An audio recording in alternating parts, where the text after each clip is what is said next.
सभी दर्शकों को राम राम। मैं हूं बाबा रामदास और आप देख रहे हैं स्लो जिंदगी और बाबा की खरी खोटी, ये दोनों मेरे चैनल्स हैं। आज मेरे साथ हैं डॉक्टर विक्रम सिंह। आप एक प्रैक्टिसिंग होम्योपैथ हैं, होम्योपैथ प्रैक्टिशनर हैं और बहुत ही जटिल केसेस को मैंने देखा है, इन्होंने ठीक किया है। मैं इनको पिछले 30, 35, 40 साल से प्रैक्टिस करते हुए देख रहा हूं, इसलिए आज मैंने एक बहुत ही स्पेशल केस डिस्कस करने के लिए इनको आमंत्रित किया है। डॉक्टर साहब, आप बता रहे थे कि एक वो महिला आपके पास आई थी जो जरा सी जैसे लाइट जलाते ही डर जाती थी, चौंधिया जाती थी, कोई जोर से बोल दे या कोई पटाखे की आवाज सुन के एकदम चिहुक जाती थी, डर जाती थी। वो क्या केस था, जी। बताइए जरा। और उसका कैसे फिर आपने इलाज किया था? केस राम क्या राम था? सभी आखिर कोई आदमी बिजली से डर के, मतलब बिजली में सामान्य बल्ब जलने से कैसे डर सकता है? क्या था वो केस, बताइए जरा। राम राम सभी मित्रों को। जी ऐसा राम था राम। कि आज 10-12 साल पहले एक फीमेल अपने हस्बैंड के साथ मेरे पास आई, जो कि थोड़ी सी भी लाइट पड़ने पे अपने फेस को ढक लेती थी। थोड़ी सी भी साउंड से उसको एग्रीवेशन होता था। अगर वो सड़क पे जा रही है तो अगर उसने ट्रक का हॉर्न सुन लिया, बस का हॉर्न सुन लिया, किसी मोटरसाइकिल का हॉर्न सुन लिया, तो उसकी स्थिति बेहोश होने जैसी हो जाती थी। और उसको अच्छा, जरा सा हॉर्न भी हॉर्न हॉर्न हाँ सुन के भी बेहोशी जैसी स्थिति हो जाती थी? हाँ, मोटरसाइकिल पे चलते वक्त भी उसको ऐसा फील होता था। ऐसा हो जाता था उसके साथ, उसके हस्बैंड को उसको संभालना पड़ जाता था। अब जैसे ही लाइट पड़ती थी तो वो झट से ऐसे करती थी, अपनी आंखों को ढक लेती थी और उसके फिर साइड इफेक्ट्स उसके लाइट के शुरू हो जाते थे। तो हमने जो है उसे ऐसे केसेस में बेलाडोना, क्योंकि बहुत सेंसिटिव थी लाइट के प्रति और साउंड के प्रति, तो हमने बेलाडोना, स्टोलोनियम, हायोसोमस जैसी मेडिसिन उसको दी। लेकिन काफी दिन ट्रीटमेंट करने के बाद भी उसको कोई बहुत ज्यादा फायदा हुआ नहीं। फिर उसने मेरा ट्रीटमेंट भी छोड़ दिया। फिर वो 2023 या 24, हाँ 2023 और 24 के बीच जो है वो मेरे पास आई। उस बार जो है वो अपने एक भतीजे के साथ मोटरसाइकिल पे बैठ गए। उसने भतीजे को जो अच्छा, है नहीं, बाजार भेज दिया। पहली यस बार यस। हस्बैंड के साथ आई थी, हाँ फिर हाँ। कुछ साल बाद दोबारा आई तो भतीजे के साथ आई और भतीजे को जी। बाजार में भेज दिया और आपके साथ फिर कंसल्टेशन किया उन्होंने। जी, इस और बार उसका जो पति पहला, नहीं थे? हाँ इस बार पति नहीं थे। तो उसका सबसे पहला उसका कहना था कि जब से मैं आई हूँ ससुराल, तब से मेरे पति मेरे साथ शारीरिक दुष्कर्म करते हैं। हाँ, मेरे साथ शारीरिक जबरदस्ती करते हैं पहले हाँ दिन से। जबरदस्ती। पहले। जब मैंने केस को डिस्कस किया तो मुझे ये समझ में आया था कि फीमेल की अपने हस्बैंड के साथ इमोशनल बॉन्डिंग नहीं है, क्योंकि उसको ये फील होता था कि मेरा पति मेरे जो लार्जर फैमिली थी, अपनी माँ को, अपनी भाभी को, अपनी भाभीियों को जो है, उनके बच्चों को से ज्यादा प्रेम करता था। ये इसलिए वो उसको जो है इमोशनल बॉन्डिंग उसकी फीमेल की हो नहीं पाई थी। तो उसको जो है जो फिजिकल इंटीमेसी थी वो जो है वो शारीरिक दुष्कर्म जैसा लगता था, तो इसकी बॉन्डिंग नहीं थी।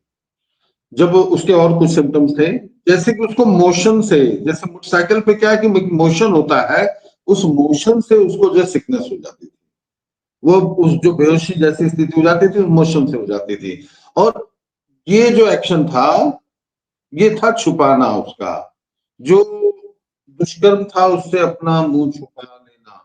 वह उस फिजिकल इंटीमेसी के दौरान सो जाती थी, अक्सर जो है उसमें सो जाया करती थी वो। खैर जब उसने बताया उसको, जब हमें ऐसा लगा कि यह केस ऐसा नहीं था कि उसका पति उसके साथ फिजिकल दुष्कर्म कर रहा था, लेकिन इमोशनली वह यही, उसको ऐसा ही लगता था कि वह उसके साथ दुष्कर्म कर रहा है।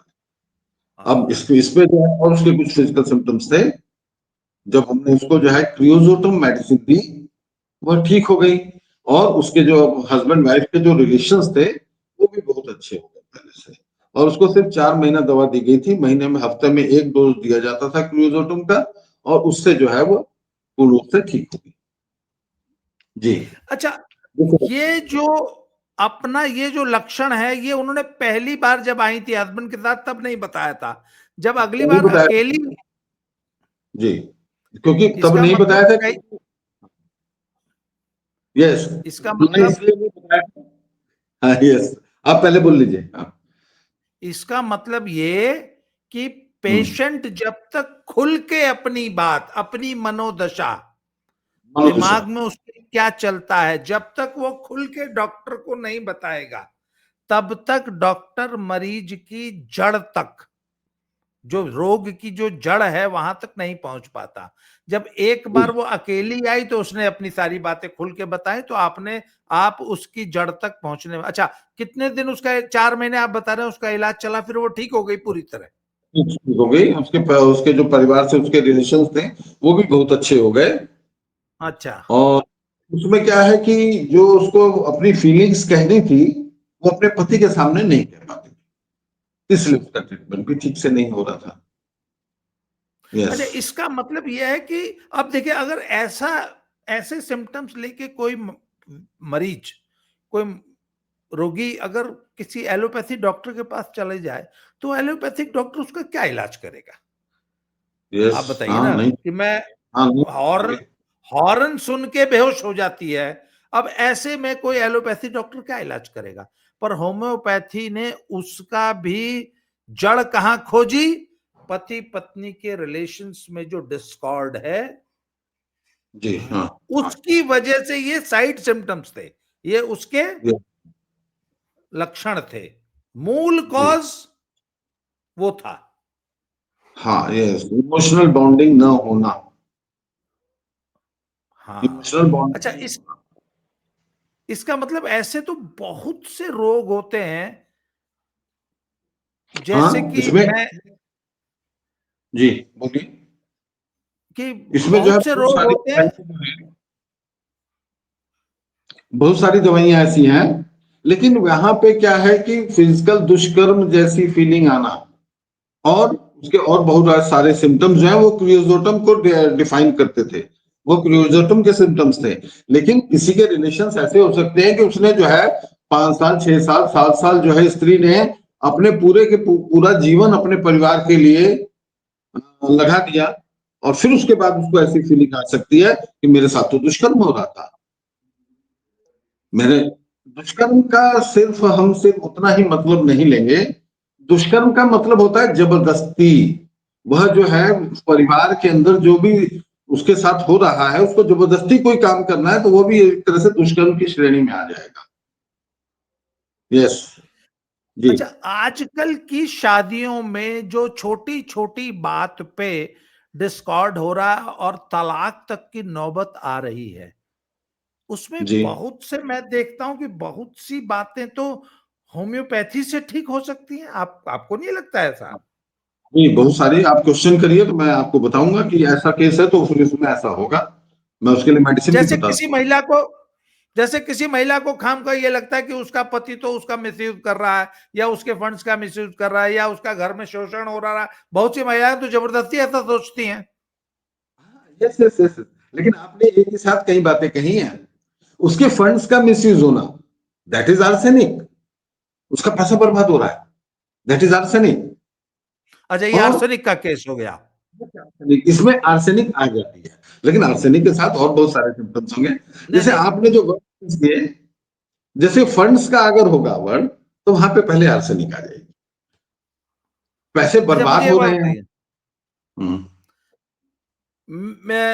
मेरा जो है, मुझसे घर का काम कराया जा रहा है, मुझसे सेवा कराई जा रही है, मैं तो इनके घर की नौकरानी बन के रह गई हूं। यस हाँ। बहुत सारी देखिए औरतों में ये यहाँ पे फीलिंग आती है। यहाँ पे जो है एक वर्ड आ रहा है नौकरानी, मेड। सुबह से 4 बजे उठती हूँ, ससुर जी कहते हैं चाय बना दे बहू, और 3 बजे मुझे जो है कंघी करने का टाइम मिलता है। नौकरानी word, that is sepia. Washer women's rabbit. ये जो आप अच्छा, वर्ड्स यूज करेंगे उसके ऊपर, हाँ उसके ऊपर मेडिसिन होंगी। इन मार्क्स मानसिक लक्षणों का भी इलाज है? यस हाँ। अगर कोई कहता है कि मुझे मेरा जीवन तो यहाँ पे, मेरा जीवन, मैं तो इनकी नौकरानी हूं, लेकिन देखिए इसके अंदर जो है जबरदस्ती शब्द आ जाएगा। जो मैं वो वर्ड्स नहीं बोल रहा हूँ क्योंकि आपके उस पे होंगे कुछ रिस्ट्रिक्शंस होंगी। इसके अंदर जबरदस्ती शब्द जो है वह सिर्फ जबरदस्ती, मानसिक जबरदस्ती भी हो सकती है। किसी से हम जबरदस्ती काम करा रहे हैं, वो मानसिक जबरदस्ती भी हो रही है वहां पर। यस। तो हम जो वर्ड्स यूज करते हैं ना, पेशेंट के जो वर्ड यूज करता है पेशेंट, उस वर्ड्स को जो है वो डिफाइन करते हैं। अच्छा, बहुत से मर्द बड़े शक्की होते हैं, 24 घंटे अपनी पत्नी पे शक करते हैं, इसका भी इलाज है यस, होम्योपैथी में? बिल्कुल। लेकिन शक किसी कारणवश होगा ना। देखिए, शक हाँ। हमेशा वही व्यक्ति नहीं, शक हमेशा वही व्यक्ति करता है जिसके जिसके अंदर लो कॉन्फिडेंस होता है। देखिए, शक वही व्यक्ति करेगा जिसके अंदर अपने ऊपर कम कम उसके उसको लो कॉन्फिडेंस होगा, वही व्यक्ति जो है शक करता है या जेलसी फील करता है। उसे लगता है कि मेरी पत्नी, वो लड़का जो है, मैं वैसा नहीं दिखता हूं इसलिए मेरी पत्नी उससे अट्रैक्ट हो सकती है। यहाँ पे जेलसी भी आ सकती है, कॉन्फिडेंस, लो कॉन्फिडेंस भी हो सकता है। अब हमें देखना है कि जेलसी है कि लो कॉन्फिडेंस। अच्छा, ये तमाम मानसिक लक्षणों से जो समस्याएं उत्पन्न होती हैं, यस, इन सब का इलाज होम्योपैथी में है। इसका मतलब जो पति पत्नी तलाक की कगार पे पहुंच गए हैं, एक बार उनको होम्योपैथी का ट्रीटमेंट भी ट्राई करना चाहिए, आप ये कहना चाहते बिल्कुल हैं? बिल्कुल। हाँ, बिल्कुल करना चाहिए। अगर कोई स्त्री जो है शादी के बाद जो है अक्सर अक्सर सुसाइडल अटेम्प्ट कर रही है, कोशिश कर रही है, तो उसके गार्जियंस को, पेरेंट्स को चाहिए, उसके हस्बैंड को चाहिए कि एक बार होम्योपैथिक डॉक्टर से जरूर कंसल्ट करें। जैसे कि एक मेडिसिन है स्टेफिसाइक्रिया। वहां पे क्या होता है कि स्टेफिसाइक्रिया में अ, शुरू शादी के कुछ सालों में, जो शादी के बाद हमारे लड़की के अंदर जो इमोशनल चेंजेस आते हैं ससुराल में जा करके, उसके लिए स्टेफिसाइक्रिया बहुत अच्छी मेडिसिन है। लेकिन स्टेफिसाइक्रिया का क्या है कि वो अपनी इमोशंस को अपने अंदर सप्रेस करती है। जो सप्रेशन होता है, वह सप्रेशन ही उस पेशेंट को सुसाइडल अटेम्प्ट की तरफ लेके जाता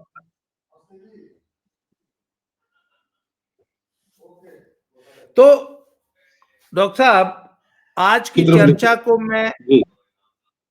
आज की चर्चा को अब मैं कंक्लूड करूंगा ये कहते हुए कि बहुत सारी, क्या ज्यादातर बीमारियों का मूल जो है हमारा मन, हमारा थॉट प्रोसेस होता है, और होम्योपैथी उन्हीं मानसिक लक्षणों को पकड़ के वहां से इलाज शुरू करती है। तो अगर यस, कोई भी समस्या है, किसी भी प्रकार की समस्या है, और जो कि लाइलाज मर्ज बन रही है अगर, तो एक बार होम्योपैथी जरूर ट्राई करें। डॉक्टर साहब से अगर आपको संपर्क करना है तो इनका नंबर नोट कर लीजिए, 8808896630। मैं दोबारा बोल रहा हूं, 8808896630। कोई भी किसी भी किस्म का चर्म रोग है, पेट के रोग हैं, दिमाग के रोग हैं।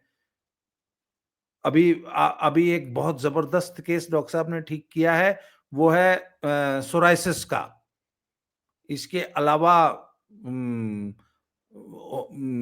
जो पाइल्स वगैरह हैं, माइग्रेन, दमे के बहुत सीवियर केसेस डॉक्टर साहब ने अभी ठीक किए हैं। तो अगर आप इसको इनसे इनसे आप कंसल्टेशन करना चाहते हैं तो इनसे व्हाट्सएप कीजिए। इनका नंबर है 8808896630। मैं डिस्क्रिप्शन बॉक्स में भी डाल दूंगा इनके नंबर्स। आप इनसे संपर्क करके अपना इलाज करा सकते हैं। डॉक्टर साहब, आपने समय दिया इसके लिए बहुत आभार, धन्यवाद। जय श्री राम, हर हर Mahadev. Nice talking. Thank you.